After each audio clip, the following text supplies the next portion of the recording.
desenvolve vários projetos. Ele me pediu para não ler todos, que são vários, na área de geolinguística. Atualmente, ele tem um projeto em parceria com a Universidade de Kiel, é um projeto binacional, é um atlas linguístico contratual das minorias alemãs na Bacia do Prata, que recebe o apoio da Fundação Humboldt, no âmbito de uma parceria institucional, como eu já disse, com a Universidade de Kiel.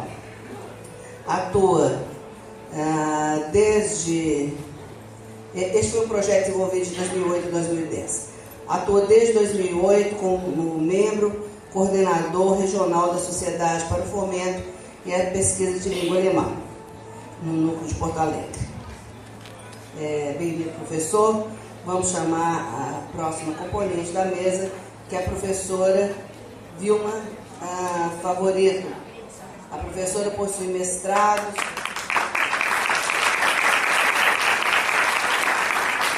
Bem-vinda, professora. A professora possui mestrado em Letras pela Pontifícia Universidade Católica do Rio de Janeiro e doutorado em Linguística Aplicada pela Universidade Estadual de Campinas. Atualmente é professora adjunta e diretora do Departamento de Ensino Superior do Instituto Nacional de Educação de Surdos, no curso bilíngue de Pedagogia. Tem experiência na área de Linguística, com ênfase em Linguística Aplicada, atuando principalmente nos seguintes temas: Educação bilíngue para surdos e Português como segunda língua para surdos. Nosso próximo convidado é o professor Luiz Henrique Lopes.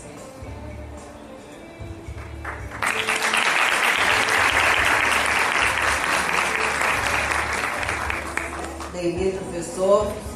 Nosso convidado é membro da Cooperação Técnica Alemã e, além disso, desde 1996, é assessor principal do Programa de Formação e Educação Intercultural Bilíngue para os países andinos e de uma rede de universidades, ministérios e organizações indígenas da sub-região andina, com sede na Universidade Maior de San Simón de Cochabamba, na Bolívia.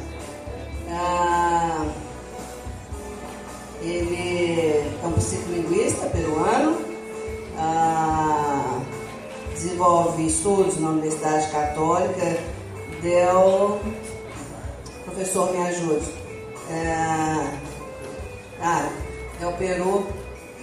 Estou precisando de ser alfabetizada, né? Tá claro que é Peru aqui, e eu estava tentando ler outra coisa. Na Universidade de Lancaster, no Reino Unido. Ele atualmente também trabalha na Guatemala, mas mantém um seminário anual na Bolívia. Eu passo a palavra então para o nosso primeiro convidado, que é o professor Cléo. A organização, eu estou aqui substituindo a colega Cláudia, que teve um problema, e eu então estou meio perdida aqui. Quantos minutos, Cristine? Eu acho que como nós estamos atrasados, o ideal seria 20, no máximo 25 minutos para sobrar tempo para as perguntas. Então, colegas, peço que vocês tentem falar por volta de 20 minutos. Para deixar um espaço para as perguntas. Eu sempre tenho problemas com o tempo, mas vou me adaptar.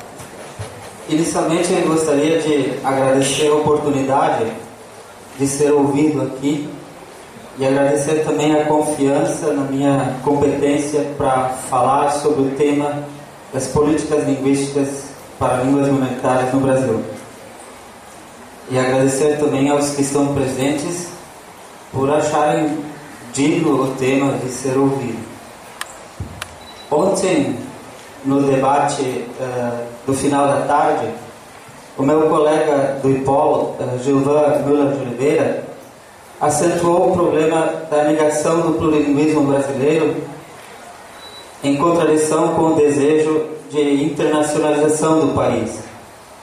Acentuou esse desaproveitamento de nossos recursos linguísticos por conta de uma visão equivocada dessas línguas que nesta mesa agora entram na categoria de línguas minoritárias. Hoje, eu vou me concentrar na ótica que se tem sobre as línguas minoritárias e tentar contribuir com uma compreensão melhor do seu lugar na política, na linguística e na política linguística, abordando problemas e avanços que tivemos nos últimos anos. Alguns o Gilvan já antecipou ontem. Se ao final da minha fala eu tiver conseguido provocar o interesse e compreensão melhor dessas línguas, como conhecimento e manifestação da linguagem humana de igual direito a qualquer outra língua, e não como um desvio de conduta, ou transgressão, ou comportamento de segunda classe, eu já vou me dar por satisfeito. O tema das línguas minoritárias está intrinsecamente associado com o plurilinguismo, como mostrarei em mais de um momento. Falantes de línguas minoritárias, sobretudo de línguas em contato, costumam falar mais de uma língua. Falantes de línguas majoritárias, creio que nem sempre. Mais uma vez, nesses dias em que estamos aqui, surgiu a dúvida sobre a língua em que deveria ser proferida determinada palestra, mas se polarizou as possibilidades apenas entre o inglês e o português. Quando vi ontem mais de 90% do público sem o fone de ouvido na palestra em inglês do professor Kanagaraya, eu me senti uma minoria, tentando ligar o inglês das lâminas do PowerPoint com o português da tradução. Eu já proferi palestra em espanhol em eventos na Bolívia e no México. Já ministrei palestra em alemão e não apenas na Alemanha. E já ministrei palestra na minha língua minoritária, que aprendi na minha família e na minha comunidade Harmonia, a 80 quilômetros de Porto Alegre. Essa língua, a língua brasileira de imigração alemã, conhecida como Hunsrückisch, ou se quiserem Hunsrückiano, é uma das minhas línguas maternas junto com o português. Essa palestra que ministrei em Hunsrückiano, confesso, foi a mais desafiadora que já tive, porque os falantes de Hunsrückiano que me ouviam tinham dificuldades de me levar a sério e riam a toda hora, não acreditando que aquilo era possível, alguém palestrar em Hunsrückiano. As coisas são muito estranhas até o momento em que se experimenta ou conhece melhor. E é nesse sentido que eu quero contribuir aqui. Espero por isso um dia ser capaz de proferir uma palestra em inglês, contudo sem perder minha consciência plurilingüe. Seria como colocar partes do meu cérebro em stand-by e só aproveitar uma parte do cérebro onde está o inglês. Para o mundo englobalizado, como estou tentado a denominar essa perspectiva, é fundamental essa abertura para a pluralidade de línguas, como defendeu o professor Kanagaraya na conferência de ontem de manhã. E como mostrou o Gilvan, é um capital a ser explorado com mais sensatez. Há que englobar, procurar uma sociedade aberta ao plurilinguismo. Como disse o Gilvan, plurilinguismo é a língua do século XXI. No entanto, muitas vezes, até mesmo o que se apresenta como multilinguismo pode ter um ingrediente de exclusão. Veja uma prova de língua estrangeira do vestibular.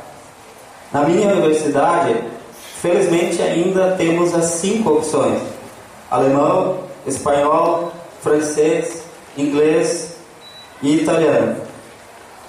Mas parece irrelevante nessa ótica qual conhecimento de língua estrangeira devemos ter, contanto que tenhamos um. mas não admitimos a possibilidade de reconhecer como um valor para a universidade o conhecimento em uma língua minoritária, como o caingangue, guarani, vêneto, pomerano, polonês, russo, árabe, etc. Temos 330 possibilidades no nosso país, que, aliás, esses candidatos falantes de línguas minoritárias muitas vezes ainda dominam com a propriedade falantes nativos, melhor do que o espanhol, que muitos sequer chegaram a estudar e ainda fazem assim o vestibular.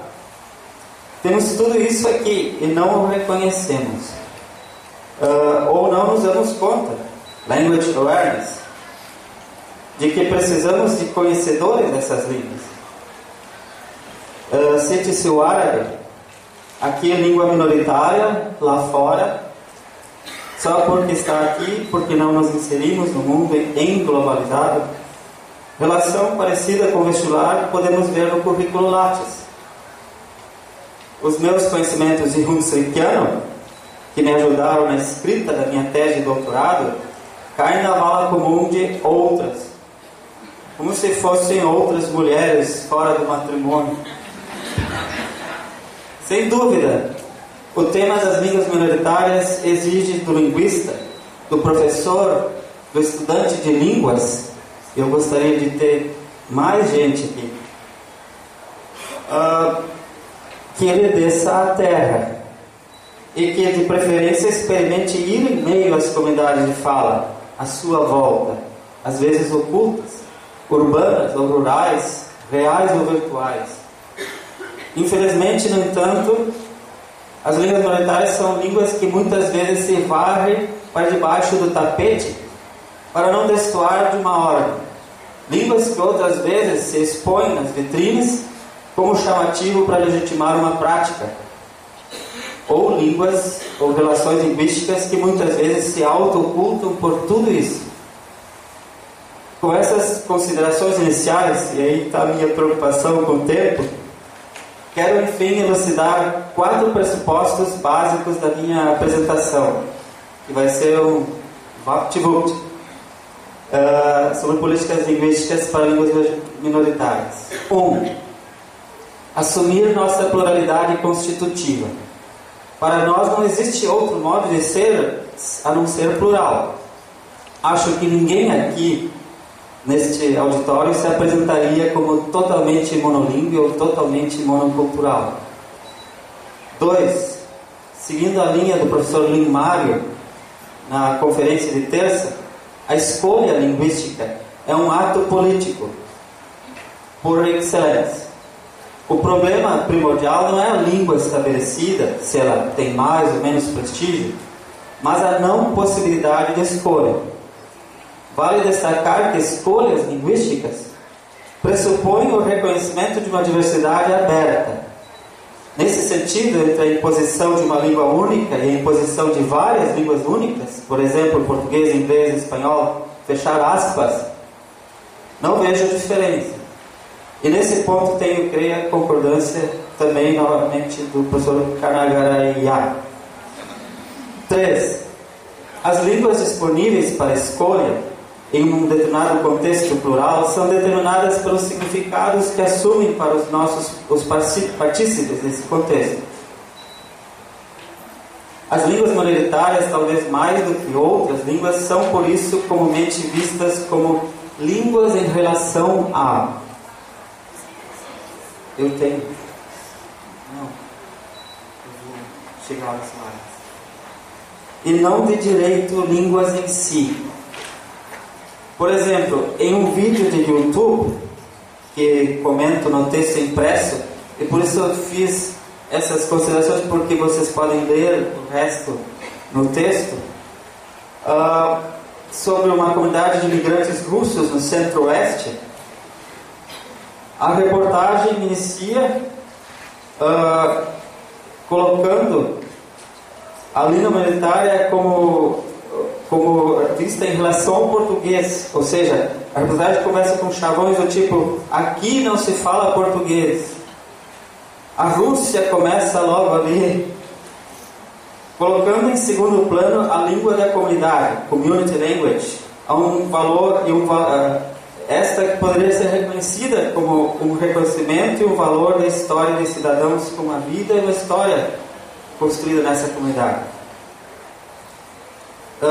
Nesse sentido, 4, não é difícil concluir que se ainda temos línguas minoritárias no Brasil, é porque elas existem como focos de resistência.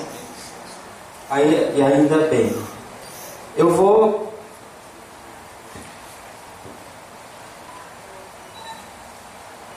mostrar essas relações desse plurilinguismo com línguas minoritárias, levando em conta diversas vozes que, na minha opinião, têm que ser consideradas na construção de uma política linguística. Primeiro, olhar epistemológico de autorretrato do papel e configurações que a política linguística, enquanto campo de decisões sobre as relações entre a sociedade e as línguas, assume ou deveria assumir no que se refere às línguas minoritárias. É o que estamos tentando fazer aqui. Segundo, o lugar das línguas minoritárias na política linguística, na pesquisa linguística, na sociedade e nas comunidades em particular. Terceiro, a voz do linguista, que é a voz que eu, confesso, mais temo às vezes. Quarto, a contribuição em particular do pesquisador de línguas minoritárias como um mediador, como uma espécie de tradutor de demandas e intermediador entre as comunidades e outros setores. E, por fim, a voz da comunidade de fala. Tomando o segundo e a quarta voz, temos um problema, uma reflexão, ao menos, para verificar o que nós entendemos por língua minoritária. Há um leque de designações, e, no entanto, o que é mais determinante considerar são os atributos que normalmente se coloca para o conceito de língua minoritária. As marcas sociais, o status político, a representatividade demográfica, incluiria as territorialidades que elas constituem e a paisagem cultural, que nós vimos há pouco na palestra da professora Shoami. No Brasil, as línguas minoritárias surgiram no âmbito da discussão sobre diversidade linguística e muito mais forte pela pasta da cultura do que pela pasta da educação, como na ótica do patrimônio cultural e material. O que o Gilvan falou de virada político-linguística contempla 3 momentos muito cruciais no Brasil. O primeiro, que já foi mencionado ontem, o seminário de criação do livro de registro das línguas. Foi um momento muito curioso em que falantes foram chamados a falar e não apenas a academia ou os especialistas. Havia a mesa dos especialistas também, uma mesa das instituições e a mesa dos falantes. Diante das dificuldades de fazer esse livro das línguas, de registrar, de criar critérios, criou-se um grupo de diversidade linguística que, em uma audiência pública da diversidade linguística do Brasil em 2009, apresentou suas propostas e conclusões. Daí resultou, ao final de 2010, no apagar das luzes do governo Lula, o Inventário Nacional da Diversidade Linguística pelo decreto número 7.387. Eu acrescentaria um momento muito crucial para mim, em que nós tentamos pôr em prática o recado do primeiro momento, o primeiro Fórum Internacional da Diversidade Linguística, em que a sociedade e a universidade estavam lado a lado. Dessa política um resultado que eu destacaria e que ajudou muito em organizar as diferentes demandas foi a categorização das línguas minoritárias nesses tipos que estão projetados aí. As línguas indígenas, as variedades regionais da língua portuguesa foram entrando aos poucos, as línguas de migração que não eram consideradas antes, diversidade linguística significava, e naquele momento do seminário do Livro das Línguas, era sinônimo de diversidade indígena. Então as línguas de migração aproveitaram muito este momento e conquistaram novos espaços. Por fim, as línguas de comunidades afro-brasileiras, onde havia sempre um debate como chamar isso, já que, infelizmente, não temos mais línguas africanas no Brasil, apenas manifestações de influência africana, vamos dizer. A língua brasileira de sinais, que acho que é a Libras, a língua que mais conquistas teve, ainda muito a fazer, e as línguas crioulas. Essa categorização no Inventário Nacional da Diversidade Linguística é colocada como referência cultural brasileira. Nós, muitas vezes, pleiteamos a consideração dessas línguas como línguas brasileiras. Só que isso não foi devidamente aceito. Mas criamos, por exemplo, um Fórum Permanente das Línguas Brasileiras de Imigração, considerando a brasilidade dessas línguas. Mas um ponto nessa categorização, nas diferentes frentes das línguas, é a relação entre minoria e maioria. Eu, na graduação, sempre ouvi falar e aprendia que as línguas minoritárias não são menores ou ruins ou piores ou discriminadas por características da língua, mas porque muitas vezes os falantes são de classes menos escolarizadas, mais baixas. Eu tendo a considerar que elas são minoritárias ou atributos são muitas vezes negativos, não por isso.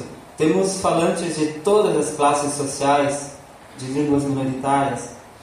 Eu sou tentado a dizer que é a visão da maioria que coloca essas línguas nesse patamar. Vou só colocar alguns dados sobre os dois atributos daqueles todos. Status político vocês já ouviram muito, mas da representatividade demográfica e da territorialidade. Na representatividade demográfica, nós temos uma assimetria muito grande entre a quantidade de línguas, e aqui nós distinguimos entre diversidade linguística, como multilinguismo, como coexistência de línguas na sociedade. Nós somos entre os países do mundo com a maior oferta de línguas ainda. Pelo censo do IBGE, o último, temos 274 línguas indígenas. E as línguas de imigração, que sempre foi dito mais de 30, pela minha conta, que vai sempre aumentando. Aqui não está o inglês como língua de imigração. Temos uma comunidade em Rio Verde, Goiás, de menonitas, que fala inglês na sociedade. Não foram incluídas conforme nós pleiteávamos também no censo demográfico do IBGE. Do outro lado, temos um número de falantes. Essa diversidade toda se concentra provavelmente em uma população de em torno de 1%. E aqui nós temos o outro conceito que nós distinguimos de pluralidade linguística como ligado às competências de uso de mais de uma língua ou a postura plural no indivíduo. Então essa assimetria pode ser comparada com um funil. Do lado temos a maioria de línguas, multilinguismo, falado por uma minoria quase oculta e que vocês não fazem ideia o que existe em nosso país. Talvez possa visibilizar um pouco mais essas línguas minoritárias, mostrando alguns aspectos das territorialidades. Aqui também temos assimetrias. É preciso considerar a polissemia da noção de espaço. Temos territorialidades históricas, áreas de migração, áreas indígenas, áreas de fronteira, e temos processos de desterritorialização, os índios são uma prova disso, brutalmente empurrados, e temos dinâmicas de mobilidade no espaço incríveis. Eu estive, por exemplo, no Mato Grosso. Vou mostrar alguns mapas, porque o meu tempo não é grande. A maioria, o que nós chamamos de maioria, se concentra no litoral, porque foi aí que começou a colonização do país. O mapa do IBGE mostra claramente onde está a maioria. O que sobra para a minoria indígena são os fundos do nosso território, por exemplo, a Amazônia, e aqui mesmo refletido apenas nas áreas indígenas, não das línguas indígenas. O contingente afrodescendente, vocês veem por este mapa, se concentra na parte mais norte.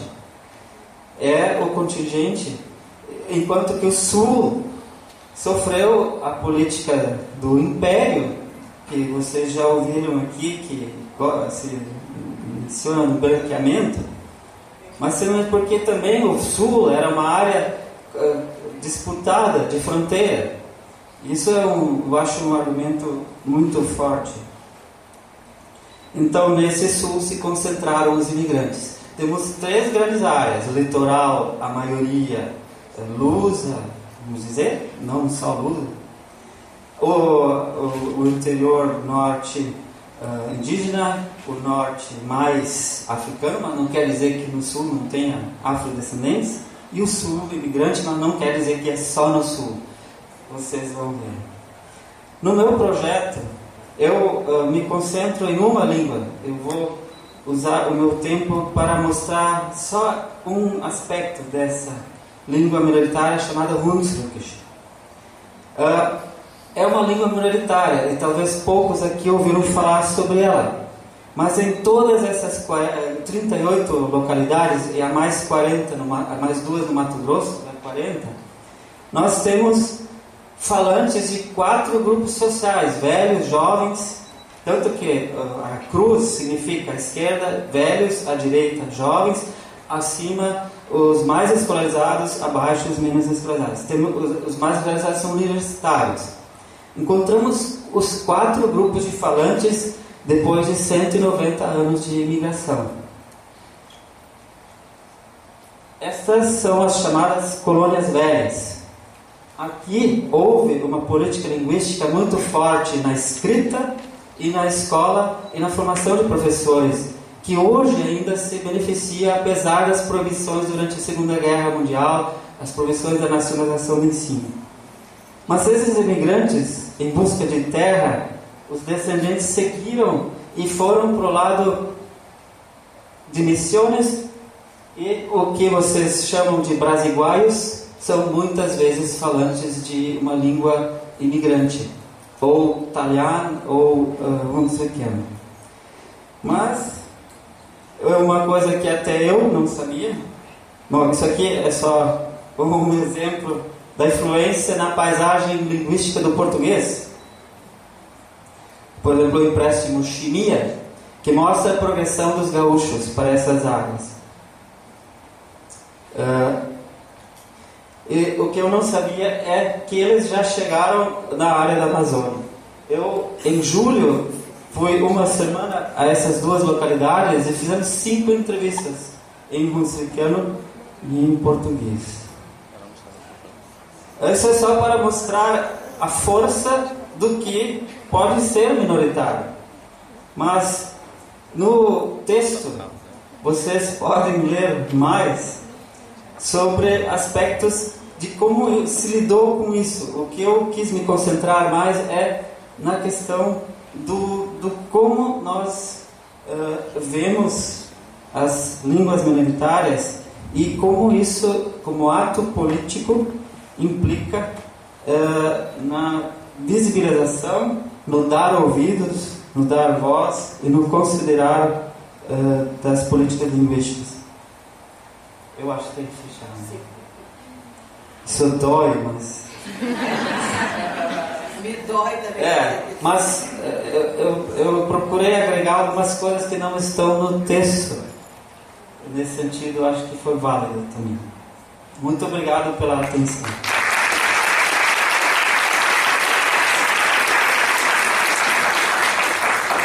Muito obrigada, professor Cléo. Passamos a palavra agora à professora Vilma. Quando estiver faltando 5 minutos, eu ponho o papelzinho perto da senhora.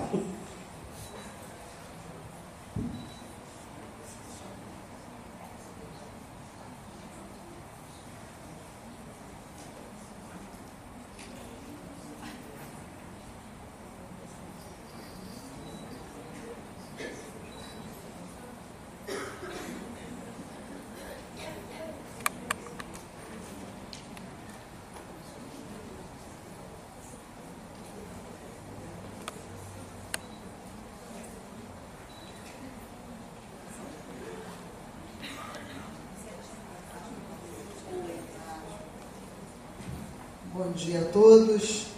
Eu tenho aqui uma difícil tarefa. Acho que todo mundo que fala de línguas minoritárias tem difíceis tarefas, né? De falar um pouquinho sobre a língua brasileira de sinais, citada aqui pelo professor que me antecedeu, né? Está no inventário nacional, né, da Diversidade Linguística Brasileira, desde 2010, né, que essa obra foi constituída. Mas eu optei por fazer uma fala, digamos assim, um pouquinho só no início teórica e depois mostrar algo que eu acho que a gente pode chamar de política linguística na prática, que é o que a gente está vivendo um pouco com um curso novo de nível superior no Instituto Nacional de Educação de Surdos. Queria mostrar um pouquinho das tensões e das questões práticas, né, que a gente vive lá, com relação ao que se pode chamar de uma construção mesmo, de um processo de construção de política linguística num curso de pedagogia, né, de pedagogia de língua. Mas antes de iniciar minha fala, queria só fazer uma pequena observação que eu acho que é importante para aqueles que não conhecem as questões que envolvem as línguas de sinais, não apenas a língua brasileira de sinais, mas as línguas de sinais de um modo geral, né? Diferentemente das outras línguas minoritárias, ou melhor dizendo, diferentemente de qualquer outra língua, creio eu, a língua de sinais dificilmente coincide com a L1 ou a língua materna das famílias, né? Dos grupos familiares. Isso tem uma consequência muito importante no caso das comunidades surdas ao redor do mundo, não só da comunidade surda brasileira, que é o fato de que, com raríssimas exceções, não se adquire língua de sinais no seio familiar. A língua de sinais não é a língua dos pais, não é a língua da família, não é a língua do entorno mais afetivo, vamos dizer assim, dos surdos, né? O impacto, digamos assim, mais direto disso é que os surdos dependem crucialmente dos contextos educacionais, não é? Onde se possa encontrar a língua de sinais vivamente para adquirirem essa língua, não é? Daí a importância enorme de se constituírem políticas educacionais em direção a políticas linguísticas que favoreçam a aquisição de língua de sinais. Então, isso posto, eu acho que temos aí uma diferença muito grande dos surdos entendidos como uma minoria linguística para as demais minorias linguísticas. Não é claro que isso também é importante dizer o quanto que o fato de os surdos não poderem contar com um ambiente afetivo e familiar para a aquisição de sua língua de sinais Isso também tem repercussões bastante complexas, tanto do ponto de vista psicológico, quanto do ponto de vista social, quanto do ponto de vista mesmo escolar. Não é incomum encontrar crianças surdas que só lá pelos 7, 8 anos ou 10 anos de idade vão adquirir a língua de sinais e que provavelmente até essa idade não tem, de fato, uma língua constituída. Tem uma linguagem, mas não tem uma língua de fato constituída. Nem a língua oral, nem a língua de sinais. Também não é nada incomum, lamentavelmente, por falta de políticas linguísticas na área de língua de sinais, a gente encontrar jovens e adultos na mesma situação, né? Quer dizer, é uma situação um pouco dramática que a gente encontra nas escolas, eu digo brasileiras, mas acho que posso estender isso para muitos outros países do mundo, mas vou meter o Brasil, que é o caso que eu posso falar melhor, da gente encontrar na educação de jovens e adultos pessoas com 20 anos, 30 anos, 40 anos de idade, sem uma língua constituída, seja a língua oral, seja a língua de sinais, por conta do que eu acabei de dizer, né? E uma outra questão que eu acho que é uma consequência direta do que eu iniciei aqui dizendo, é que a língua de sinais é uma língua alheia ao grupo familiar, né? Em geral, uma língua rejeitada e recusada pela própria família em que nascem essas crianças surdas, né? Então, é uma língua que não é muito fácil, não é uma minoria muito fácil a qual se possa pertencer. Há muitas questões políticas, né, envolvidas nisso e outras, né? Então, por conta da vital importância da escolarização, dos contextos educacionais, que de alguma forma vão garantir um ambiente propício para a aquisição de língua de sinais, a minha fala vai se concentrar bastante em questões educacionais, quer dizer, nas questões de educação bilíngue, que hoje me parece que são, talvez, as questões que envolvem a educação bilíngue para surdos, eu acho que é onde se concentram as principais bandeiras de luta das comunidades surdas ao redor do mundo. Com certeza, no Brasil, é a principal bandeira de luta dos surdos brasileiros, né? A conquista de uma escola bilíngue, a conquista, ou pelo menos da ideia de uma educação bilíngue dentro dos sistemas educacionais, né? Bom, é claro que a língua de sinais, como as demais línguas de minoria, está numa situação não muito diferente das demais, no sentido de que nós temos um país multilíngue, embora não se reconheça como tal, né? Mas é uma língua que partilha com as demais de uma certa invisibilidade, não é? Dado que a gente vive num país que ainda vive o imaginário da unidade e do monolinguismo. Exceção, talvez, das comunidades indígenas que tenham um pouco mais de visibilidade, talvez pelas conquistas legais mais antigas e as lutas que vêm sendo implementadas, enfim, por uma série de outras razões, mas eu acho que a língua de sinais partilha com as demais de uma certa invisibilidade. O Brasil não encoraja a educação bilíngue para nenhuma minoria, não é só para a minoria de surdos, né? E aí também temos uma partilha de questões, né? A educação bilíngue para minorias, como nós sabemos, de um modo geral, sofrem de problemas semelhantes, não é? Além de não haver encorajamento, o fortalecimento dessa ideia, em geral, o que as minorias encontram nos cenários educacionais é uma pressão pela língua majoritária, pelas culturas majoritárias, né? Pouco interesse dos contextos educacionais em pensar currículos próprios que atendam às especificidades das minorias. E, normalmente, as línguas de minorias são vistas como problemas a serem superados e não como norte a ser seguido para a elaboração de currículos e metodologias de ensino, né? Bom, em geral, de uma forma muito resumida, né, que aqui nós não temos tempo para aprofundar, mas a educação bilíngue para surdos, o que ela reivindica, né, é que a língua de sinais seja de fato considerada como a primeira língua dos surdos. Eu estou falando aqui, claro, dos surdos de uma maneira geral. É evidente que a gente não pode essencializar o grupo, né? A comunidade surda não é um bloco único, com uma única característica. Há muitos surdos que não se identificam de forma nenhuma com a língua de sinais, se identificam mais com a língua oral, né? Isso não só no Brasil, em todo o mundo. Mas, pelo que empiricamente a gente percebe, a maioria dos surdos brasileiros se identifica com a língua de sinais e, enfim, está nas lutas pelo fortalecimento da língua de sinais, né?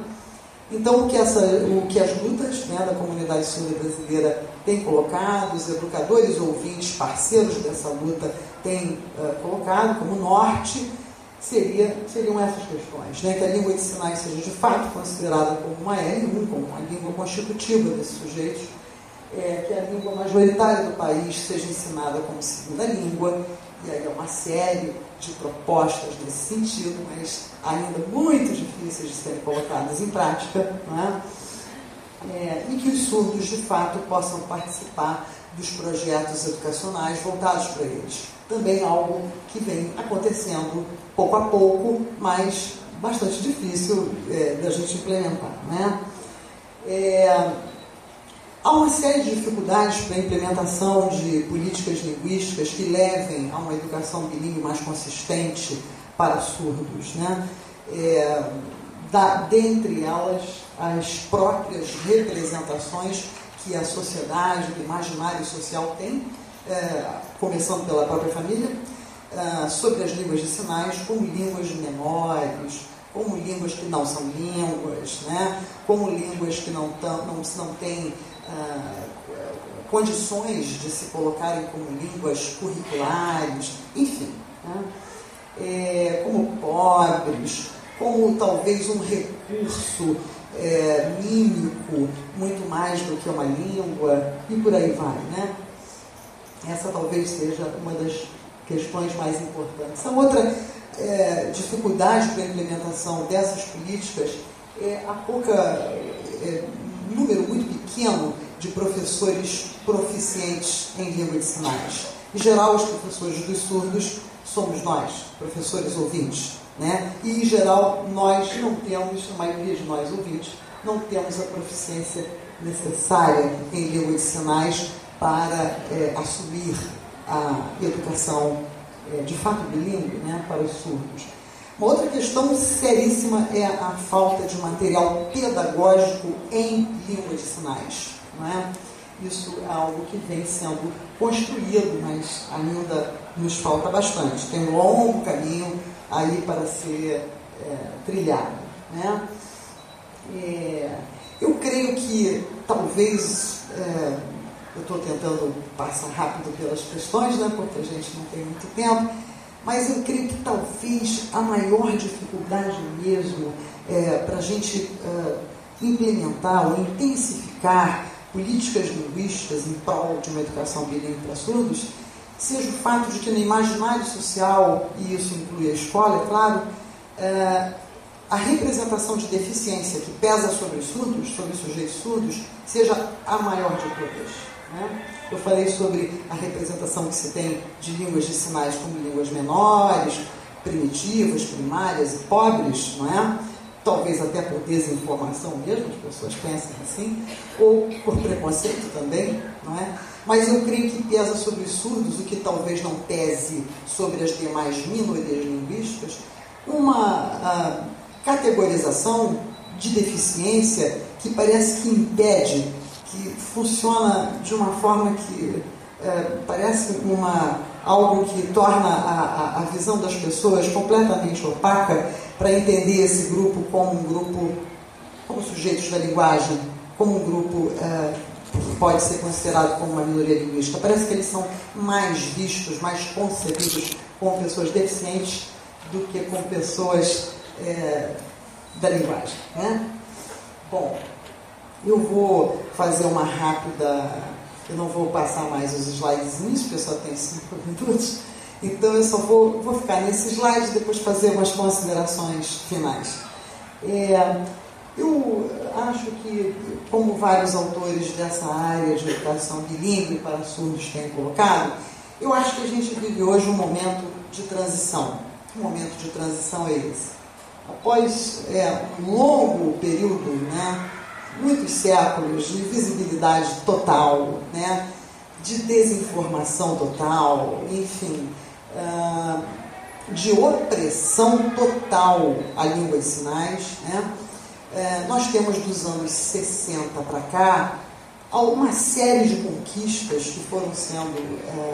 que foram ocorrendo, tanto no campo da pesquisa acadêmica, quanto no campo das conquistas legais, dos avanços legais, né?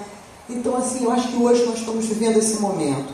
Quer dizer, nos anos 60, a língua de sinais foi considerada língua a partir de um estudo de um linguista norte-americano que trabalhava com surdos em Washington, na universidade, na Gallaudet University, que é um lugar onde é um lugar central, é um lugar, uma referência importantíssima para os surdos do mundo inteiro, porque é um local onde só estudam surdos, tem muitos professores surdos lá, muitos pesquisadores de língua de sinais lá.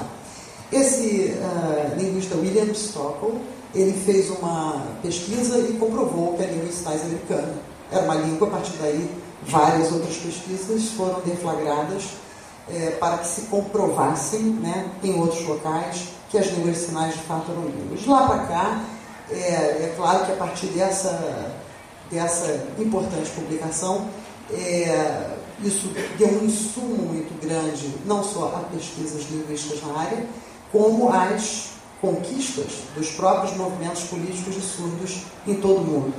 A gente vive um momento, até nos anos 60, a língua de sinais era considerada mímica, gesto, pantomima, né? E a partir dessa pesquisa, parece que começa a se considerar a língua de sinais de fato como língua. O fato é que a pesquisa acadêmica tornar essa língua, dar a essa língua um status de língua, né, mesmo com todas as comprovações, não garante que a representação sobre essas línguas se modifique assim tão rapidamente. A gente precisa de um tempo, né, para isso acontecer.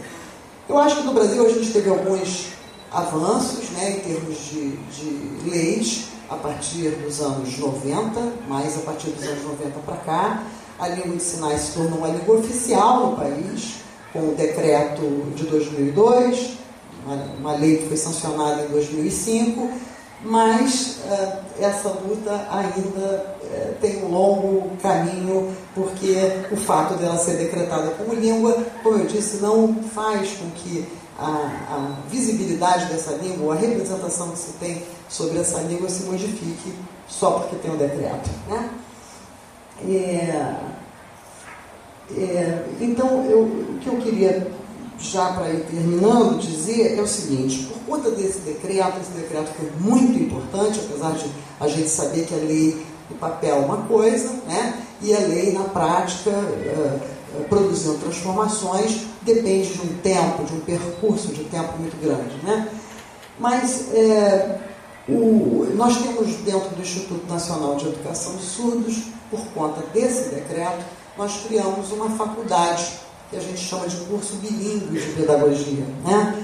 Talvez seja no Brasil, acredito que possivelmente seja o único curso no Brasil que tem um ambiente de bilíngue, né, onde há surdos e ouvintes e uma quantidade de surdos significativa, em que a gente pode dizer que tem um contexto bilíngue de fato ali vivo, e que nos demanda a criação de políticas linguísticas que favoreçam a educação bilíngue nesse contexto, né?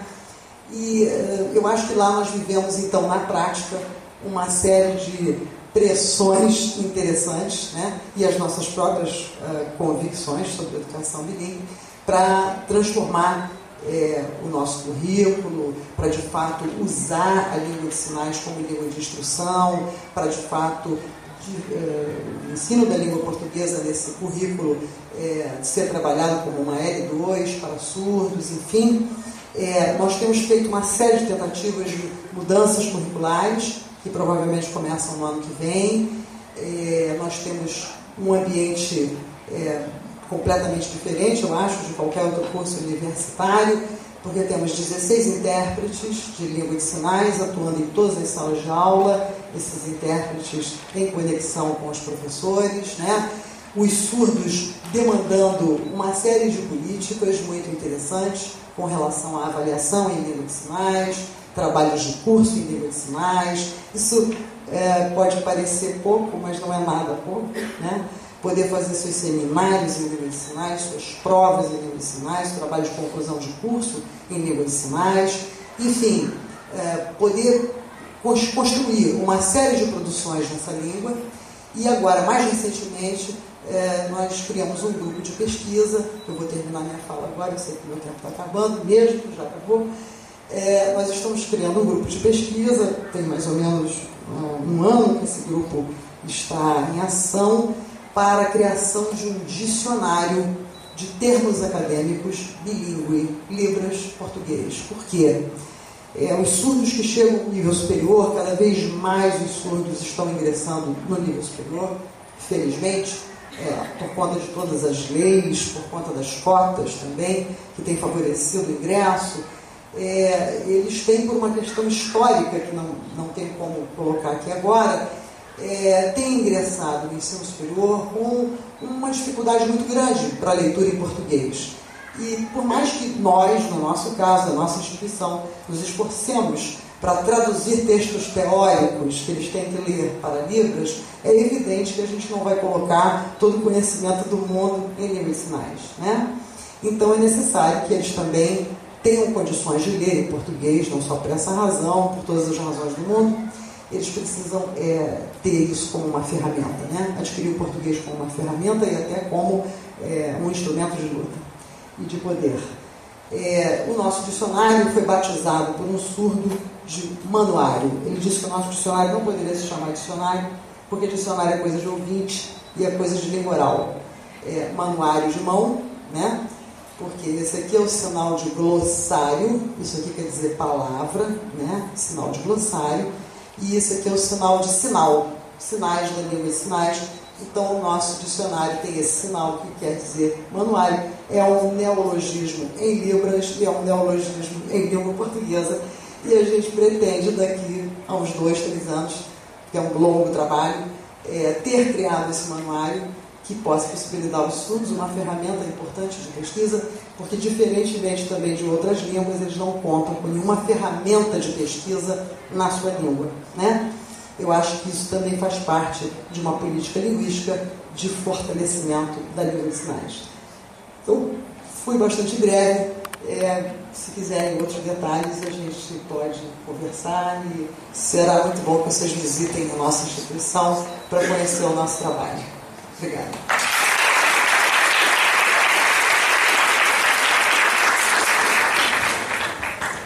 Passo a palavra então ao professor Luiz Henrique Lopes, and I'll tell you when you have 5 minutes, okay?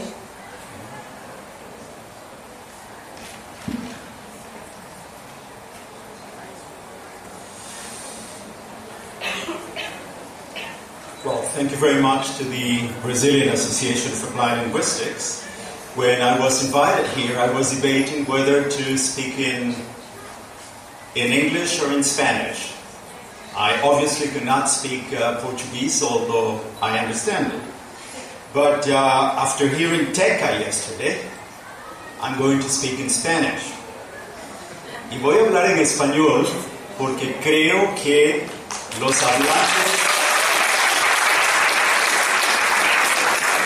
hablantes de lenguas romances tenemos que hacer el esfuerzo por entendernos mutuamente, cada uno hablando precisamente en su lengua.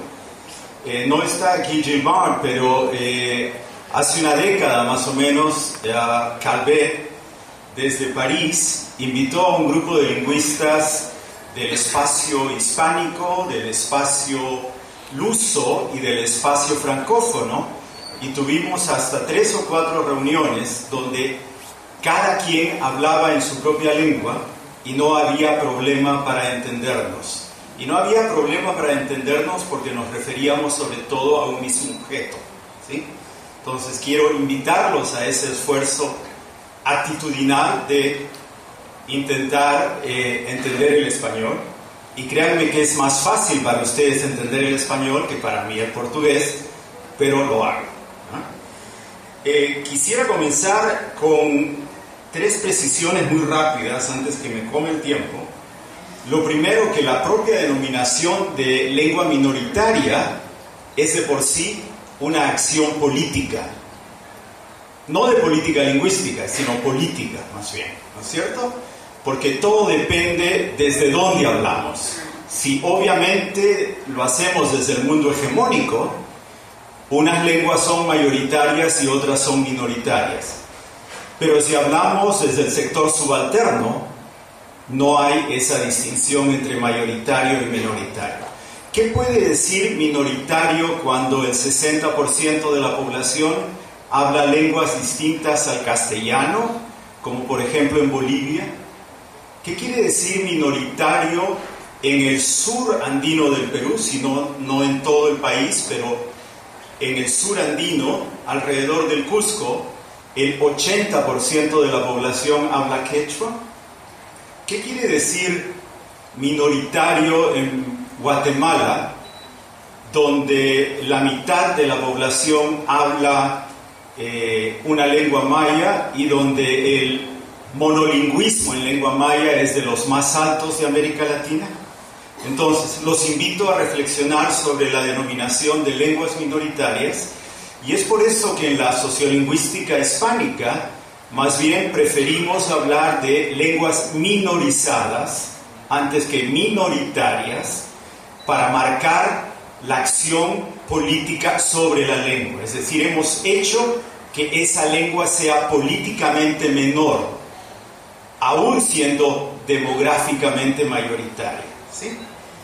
La segunda precisión que quisiera hacer es que, a diferencia de lo que ocurre en Brasil, en el resto de la América Latina, en la América más hispánica, lo que ustedes denominan lingüística aplicada tendría que leerse desde lo que más bien nosotros denominamos sociolingüística, ¿sí? Y en rigor, los temas que ustedes han abordado en este evento los podríamos haber abordado en un país de habla hispana desde una perspectiva más sociolingüística que vinculada estrictamente a la educación o a la enseñanza de lenguas. Y quiero decir esto porque la lingüística aplicada en América hispánica se desarrolla en relación con las lenguas indígenas y no necesariamente en relación con las lenguas extranjeras. Es decir, nuestra preocupación, tanto de lingüistas descriptivos, como de sociolingüistas, como de lingüistas aplicados, que hay algunos, la preocupación ha estado del lado de la educación de la población indígena, en tanto se trata de sectores importantes de la población que están en condición subalterna y que experimentan la opresión cultural y la explotación económica. Entonces, eso me lleva a una tercera precisión, y ya paso a las transparencias, que desde alrededor de los años 60, la lingüística en América Latina de habla hispana ha jugado un papel político. La lingüística ha jugado un papel político y la lingüística ha tenido, por ende, un papel en la política. Recuerdo un viejo trabajo de Alberto Escobar que fue traducido al portugués aquí en Brasil por Orlandi, ¿no?, que hablaba precisamente sobre el papel de la lingüística en la política en América Latina. Entonces, yo me quiero referir muy rápidamente a la educación intercultural bilingüe indígena como un espacio en el cual se da esa interfaz entre acción política y política del lenguaje. me baso en el texto con el cual contribuí a esta publicación que ha salido aquí para el Congreso, y allí encuentran las referencias bibliográficas, ¿sí? Quiero decirles muy rápidamente desde dónde les hablo, porque creo que eso es importante señalar también. Y digo rápidamente que como sociolingüista he trabajado con poblaciones indígenas por más de 3 décadas. Primero desde la academia, desde la Universidad Católica del Perú, luego con y desde organizaciones indígenas, sobre todo en el sur del Perú inicialmente, y de hace 15 años en la formación de profesionales indígenas desde una perspectiva regional latinoamericana. Pero tengo otro sombrero, con el cual me presentaron aquí en la mesa, el sombrero de burócrata internacional, ¿no es cierto? Y he estado inserto en distintos organismos internacionales, pero jugando ese papel de activista por los derechos de los pueblos indígenas. Y en esos 2 roles me ha tocado aprender mucho de viejos y jóvenes indígenas de distintos pueblos y de países de la región. Eso me ha permitido entonces construir una imagen regional de los procesos políticos, sociopolíticos y educativos latinoamericanos en relación con las acciones políticas de los estados y de los pueblos indígenas, así como con las políticas del lenguaje que se generan tanto de arriba hacia abajo como de abajo hacia arriba. Quiero darles una rapidísima información del contexto para que nos entendamos.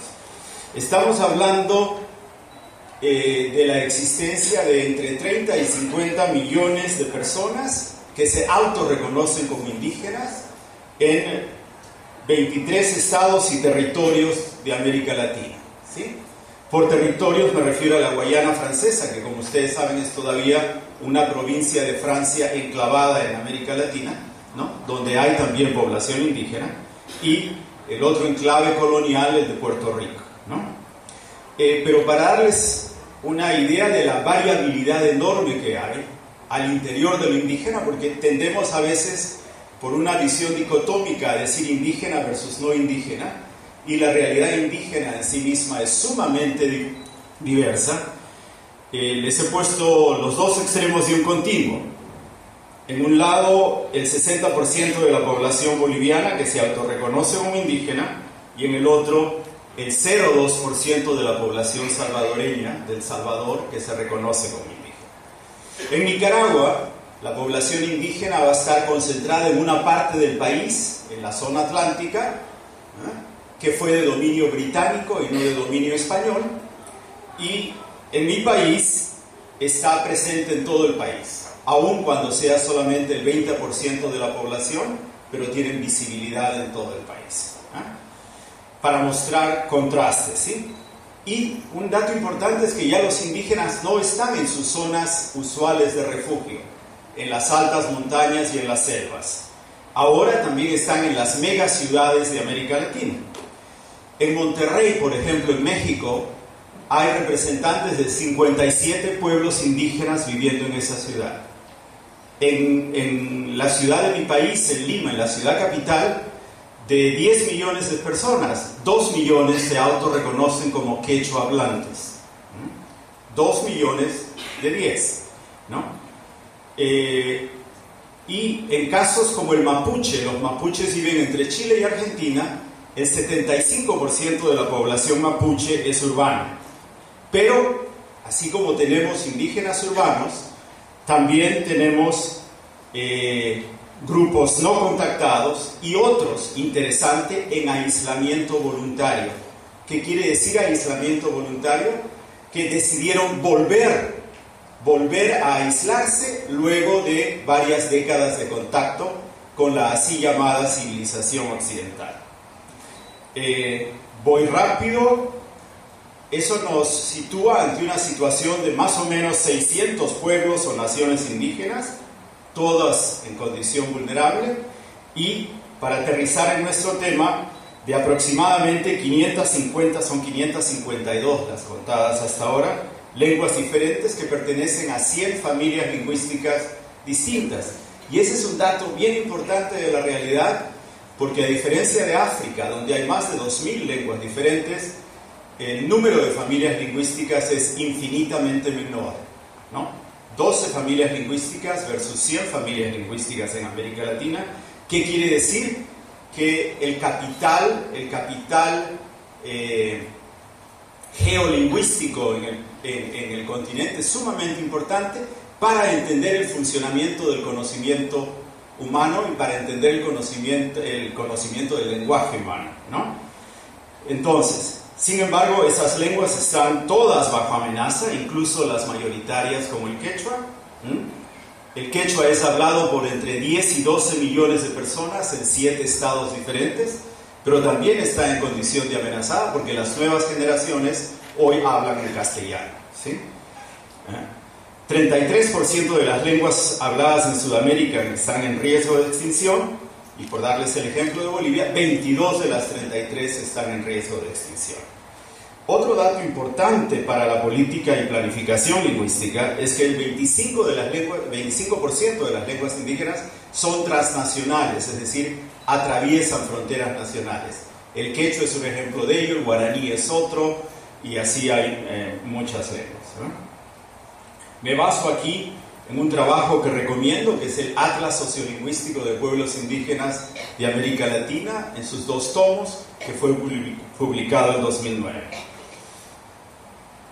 Otros datos imprescindibles para entender lo que les quiero decir es que durante los últimos 30 años ha habido cambios brutales en las sociedades indígenas. Por un lado, el avance de la escolaridad, por el otro, la mayor visibilidad del liderazgo indígena, y hoy día el liderazgo indígena es parte de la comunidad política. Es decir, ya no hay comunidad política en el mundo hispánico que no incluya a los indígenas como parte de ella, ¿no? Y hemos pasado así del indio negado al indio permitido y hoy día al indio protagónico, como en el caso boliviano. Y todo ello tiene que ver con un proceso complejo político-cultural de etnogénesis. Justamente Lin Mario me comentaba el otro día de un pueblo que ha vuelto a aparecer en Brasil, aun cuando se suponía que estaba extinto. Esos procesos están en curso en toda América Latina, ¿no?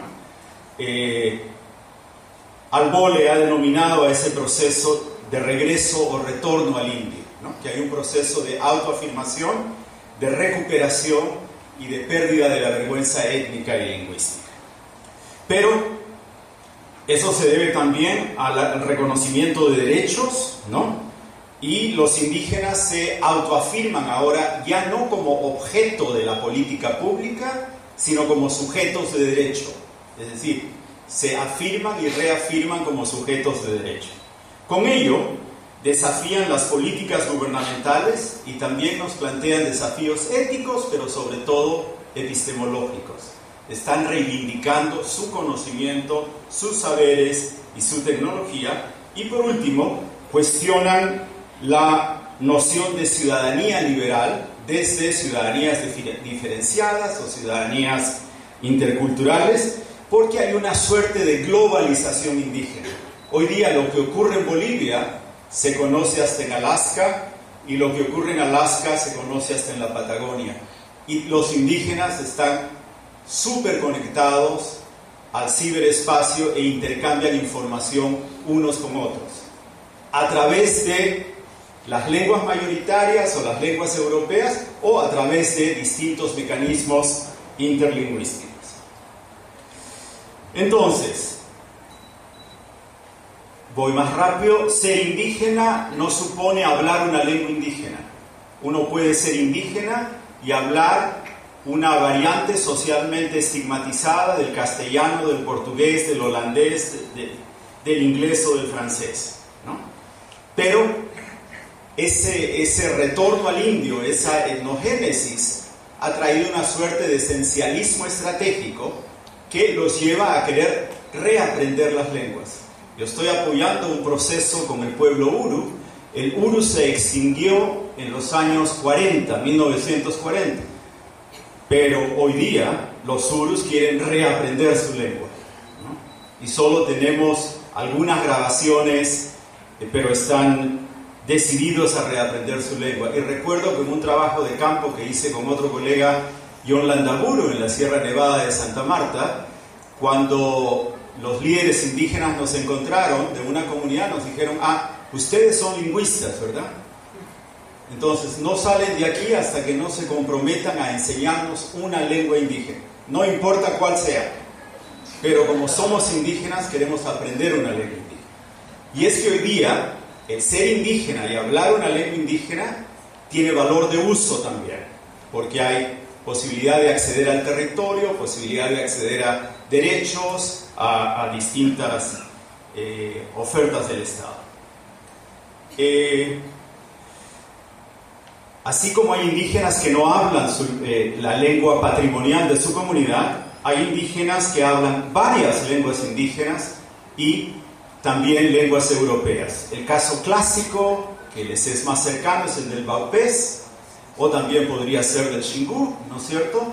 Donde en el Baupés, por ejemplo, un niño puede llegar a la edad escolar hablando entre 5 y 8 lenguas distintas, porque el patrón de funcionamiento de la sociedad se basa en el matrimonio exogámico.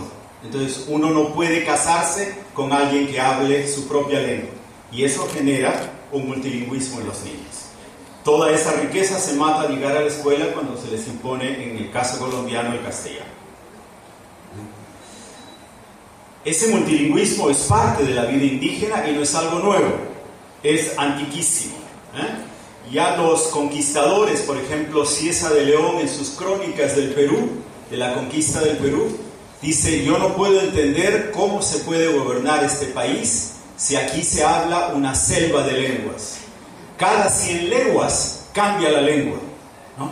Entonces, el ideal del monolingüismo, o la ideología del monolingüismo, como aquí se ha dicho, nos llegó producto de la invasión europea. Este continente era multilingüe antes de la invasión europea, ¿cierto? 2 datos más. La sociedad indígena es una sociedad eminentemente oral, pero que hace de la oralidad ancestral, y oralidad no quiere decir solo hablar, y no debemos confundirla ni con la expresión oral de los currículos escolares, ni con solo hablar. Es una forma de vida, una forma de entender la realidad que la educación, la escuela y la sociedad no toman en cuenta, ¿no es cierto? Se trata de formas complejas y sofisticadas de comunicación. Las políticas lingüísticas en América Latina han tratado de responder a una razón de Estado.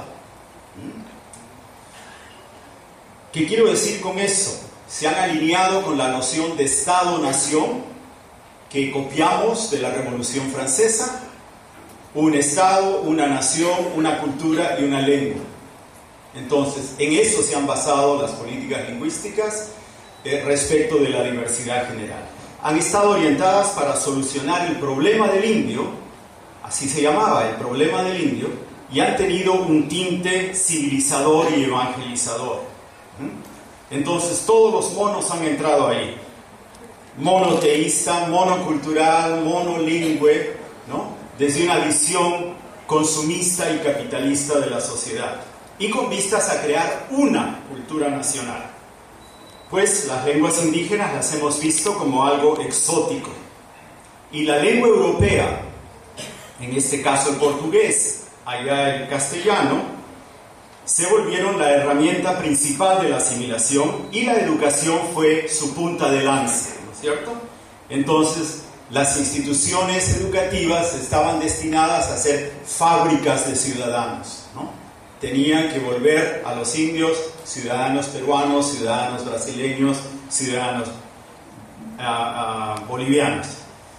Es en ese sentido que se comienza a crear una educación para la población indígena, y enfatizo el para porque quiero proponerles al final que lo que nos toca es hablar de una educación con y desde la población indígena, pero no para ellos, ¿sí? Que tenemos que cambiar el chip con el cual pensamos la relación con los indígenas, ¿sí? Esa educación para ha sido históricamente iniciativa de personales de algunos maestros o líderes políticos. Doy 2 datos nada más, pueden encontrar más referencia en el artículo. Una líder quichua ecuatoriana del Partido Comunista de Ecuador comenzó en los años 40 a hacer alfabetización en quichua a los trabajadores agrícolas ecuatorianos, por darles un ejemplo.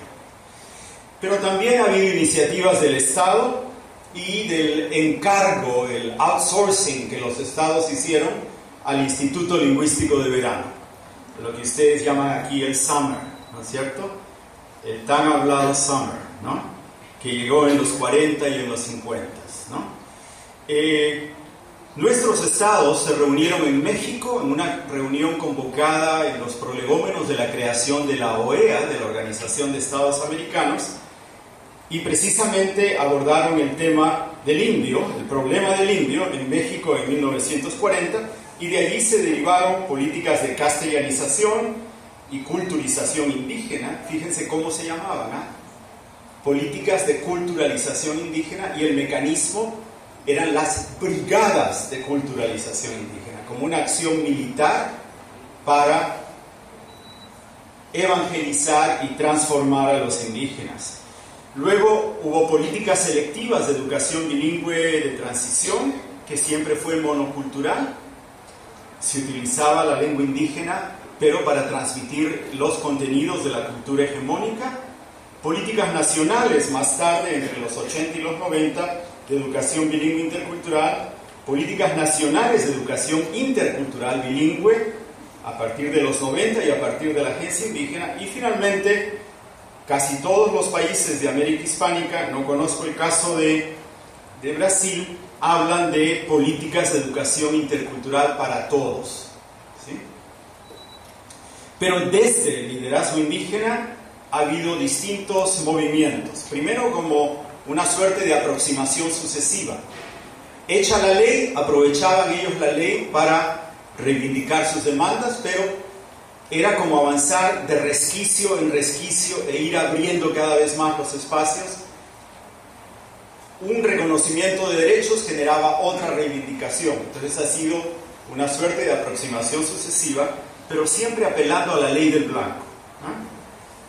Y así se ha dado su lucha legal por los derechos civiles y políticos, y existe hoy una intelectualidad alternativa que no se ha formado necesariamente en la universidad, en el mundo académico, sino en la universidad de la vida, haciendo huelgas, paros, marchas, publicando afiches, bocetos, etc. Pero una intelectualidad bastante sofisticada que con limitada escolaridad puede articular verbalmente, oralmente y por escrito sus demandas y reivindicaciones. Salto rápidamente. Eso nos ha llevado entonces a una propuesta actual, que se marca por varias cosas. Primero, querer extender la educación bilingüe también a situaciones de mudanza lingüística, y les doy el lema que he recogido en varios países: que la escuela nos devuelva la lengua que nos quitó. Apostándole a la lengua para la recuperación idiomática, con demasiada esperanza en la escuela, porque a mi juicio las escuelas saben matar lenguas, pero no saben resucitarlas, ¿no? Y también demandas a que nosotros, los no indígenas, también nos hagamos interculturales y bilingües. Y eso me lo decían en Bolivia. Si eso que tú dices es tan bueno, ¿por qué no lo aplicas con tus propios hijos? Porque es solo para nosotros y no para ustedes, ¿cierto?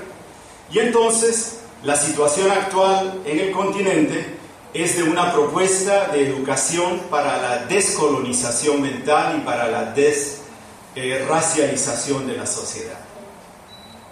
¿Qué está pasando ahorita? Se está cuestionando la ontología del currículo escolar y del conocimiento académico. Ya no es solo queremos que la escuela incorpore nuestra lengua, eso es del pasado. Ahora es queremos que la escuela incorpore nuestro conocimiento, nuestro saber, nuestros valores, nuestras tecnologías. Y de allí deriva una demanda por una educación primero intracultural y luego intercultural, ¿sí? De una educación bilingüe o una educación plurilingüe que incluye también el aprendizaje de una lengua extranjera, y la reivindicación de tomar control sobre la educación. Ellos quieren sus propias instituciones, sus propios currículos, sus propios maestros, etc. Y reivindican el conocimiento indígena como sistema alternativo y no como epifenómeno, ¿verdad? No son cosas sueltas, es un sistema de conocimiento que requiere entrar en diálogo con el otro.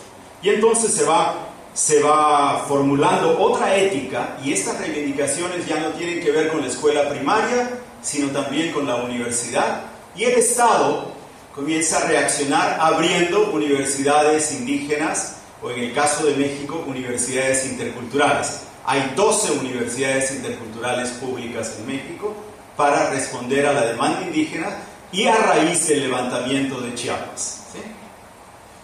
Y entonces los indígenas están viendo la educación como puntas de lanza para la refundación del Estado. En este ir y venir entre Estado y pueblos indígenas hay visiones contrapuestas, obviamente.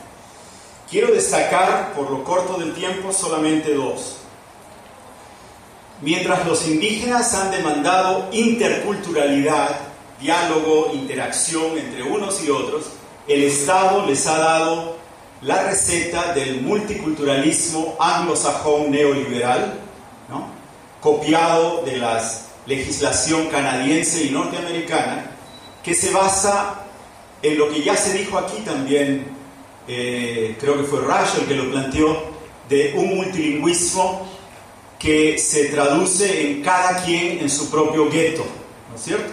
Igual a nivel cultural, ¿no es cierto? Es lo que, no sé si existe la expresión en portugués, pero vivir juntos pero no revueltos. Los indígenas no quieren eso, quieren vivir revueltos entre todos, no cada uno separado en su nicho, ¿sí? Y eso es lo que el Estado ha entendido y lo que el Estado les ha dado. Por otro lado, hay un cuestionamiento muy serio a la noción de desarrollo, incluida la noción de desarrollo sostenible de Naciones Unidas, y en los Andes, y eso ha pegado también ya en Centroamérica y en Chiapas, también se enarboló, no se habla más del desarrollo, sino de la vida para el bien común, o el buen vivir, o lo que en quechua se llama el sumaj causai, o en aymara el sumaj jamaña, que son ideas metidas históricamente en la cabeza indígena, porque es otra forma de pensar, otra forma de ver la realidad y otro modelo civilizatorio por el que apelan, ¿no es cierto? Entonces hay una contestación anticapitalista, contrahegemónica por parte del movimiento indígena hoy día, y en eso entran las lenguas y oponen el monolingüismo al plurilingüismo, las lenguas para la vida versus la oferta del Estado, que es las lenguas solo para la educación, ¿no? Y lo que en América Latina los lingüistas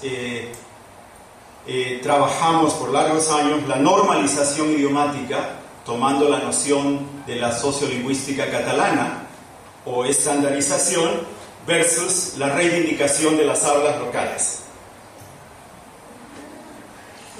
Entonces, en esa visión contrapuesta, los indígenas se quejan que el Estado ha pedagogizado sus demandas, ¿no es cierto? Y para ellos las demandas educativas, el proyecto pedagógico es un proyecto político también, ¿no? Entonces son dos visiones distintas de qué es educación. Una aparentemente neutra, pero nada neutra por cierto, y la otra que vincula acción educativa a acción política. Entonces, desde esa mirada se dan brechas o desfases crecientes, ¿sí?, entre el discurso contemporáneo políticamente correcto en favor de la diversidad y las acciones asimilatorias o asimilacionistas del Estado y el mercado. No es solo el Estado, es también el mercado. Entre la abundante retórica legal y las prácticas de los ministerios de educación. Por ejemplo, los ministerios de educación reconocen la importancia de lo local, hablan de la diversificación curricular, pero nos dan unos currículos que llaman mínimos o base, que son tan ampulosos que no da tiempo para recoger lo local, ¿sí? Y al final, el currículum hegemónico impone su propia visión del mundo, ¿no? o entre el discurso pedagógico oficial en favor del pluralismo cultural y lingüístico y la actuación en las aulas, ¿no es cierto? Por ejemplo, me refiero a las formas monoculturales de enseñar. No aprovechamos las formas indígenas de enseñar y aprender, sino imponemos también, ya no a través de la lengua, pero a través de la metodología que empleamos. Pero así como hay desfases cuya responsabilidad es del Estado, también hay desfases cuya responsabilidad es de los indígenas. Y me refiero a dos. Hay una retórica de la dirigencia indígena que ya no guarda relación con las demandas de las sociedades, de los hombres y mujeres de a pie. Entonces hay una necesidad ahí también de hacer puentes entre estos dos discursos indígenas. Y también hay una retórica de la dirigencia indígena en favor de las lenguas, pero ellos procrean hijos monolingües, por lo general, ¿cierto? Y en muchos casos defienden la educación pública, pero mandan a los hijos a escuelas privadas, ¿no? Entonces, hay desfases tanto en las políticas lingüísticas que surgen de abajo como en las que vienen de arriba, ¿no? Pero, así como hay desfases, hay constantes, y con eso termino. El inconmovible modelo de Estado-Nación, ¿sí? Los indígenas están cuestionando el modelo de Estado-Nación. Ya avanzaron un poquito en Bolivia, por lo menos en el discurso, y en Ecuador, y la nueva constitución de estos países habla de Estado plurinacional de Bolivia y Estado plurinacional e intercultural del Ecuador. Ojalá se concrete esta idea de aprender a convivir democráticamente entre diferentes, ¿sí? Pero todavía es papel, ¿eh? Otra constante es el monolingüismo como ideología. Otra constante es la valoración del bilingüismo y plurilingüismo hegemónicos, pero también la minusvaloración de los bilingüismos y plurilingüismos subalternos. Es decir, excelente el bilingüismo de castellano-inglés, pero pésimo el bilingüismo de portugués-caxinahuá, por ejemplo, ¿no es cierto? Entonces, son los mismos fenómenos humanos, ¿sí? Pero se valoran de manera distinta por el valor inherente de las lenguas y el prestigio social que les hemos dado a ellas. Otro dato de la realidad que es preocupante es la imposibilidad de trabajar colaborativamente entre 2 o 3 países como un pueblo separado por las actuales fronteras nacionales. Por ejemplo, mucho se podría avanzar en Brasil, en Perú y en Bolivia si se compartieran esfuerzos para los machineri que están en los 3 países, pero no prima la razón del Estado, ¿sí? Y entonces, la razón del Estado y la razón del mercado impiden que las políticas lingüísticas surgidas desde abajo logren implementarse. Y termino diciendo que en rigor, en cuanto a la educación se refiere, estamos bajo una sola comprensión de calidad de la educación, basada en una visión economicista que prioriza la eficiencia y la eficacia por sobre la relevancia y la pertinencia, ¿no es cierto? Y segundo, prueba de ello son estas pruebas estandarizadas nacionales, que lástima no se pudo referir a ellas en Lana, únicas e iguales para todos, pensadas desde el pensamiento hegemónico y desde una lengua europea. Entonces, el discurso de la diversidad se topa con la realidad cuando aplicamos pruebas estandarizadas a todos. Muchas gracias.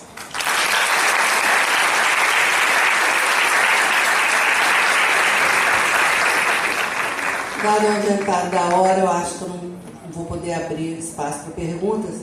Queria agradecer aos 3 componentes da mesa seus brilhantes trabalhos e aproveitar para dar um aviso que eu acho que é bem pertinente com os trabalhos que a gente viu aqui hoje. A Revista Brasileira de Linguística Aplicada tem 2 números especiais por ano e o próximo número em inglês vai ser sobre Language Education in Multilingual Contexts. O prazo de trabalho está teoricamente encerrado, mas como nós recebemos poucos trabalhos, eu vou contar com a cooperação de muitos pareceristas que estão aqui na plateia para serem ágeis e assim a gente poder ainda receber trabalhos até o mês de outubro, porque a gente gostaria muito de publicar este número especial. Então eu convido os nossos colegas da mesa e outras pessoas que trabalham com Language Education Multilingual Context, para enviar os trabalhos. E teremos